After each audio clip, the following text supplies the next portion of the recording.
Welcome back, everyone. I'm Lyndon. And I'm Alex. And this is Moonlit Chronicles.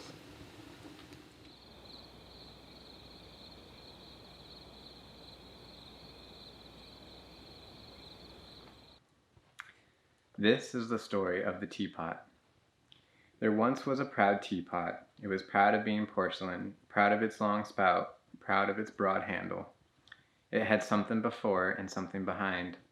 The spout before and the handle behind, and that was what it talked about. But it did not talk of its lid, which was cracked and riveted. These were defects, and one does not talk of one's defects, for there are plenty of others to do that. The cups, the cream pot, and the sugar bowl, the whole tea service would think much oftener of the lid's imperfections and talk about them than of the sound handle and the remarkable spout. The teapot knew it. I know you, it said within itself. I know too my imperfection, and I am well aware that in that very thing is seen my humility and my modesty. Imperfections we all have, but we also have compensations. The cups have a handle, the sugar bowl a lid. I have both, and one thing besides in front which they can never have. I have a spout, and that makes me the queen of the tea table. I spread abroad a blessing on thirsting mankind. For in me the tea leaves are brewed in the boiling, tasteless water. All this, said the teapot in its fresh young life. It stood on the table that was spread for tea. It was lifted by a very delicate hand, but the delicate hand was awkward. The teapot fell, the spout snapped off, and the handle snapped off. The lid was no worse to speak of, the worst had been spoken of. The teapot lay in a swoon on the floor, while the boiling water ran out of it. It was a horrid shame.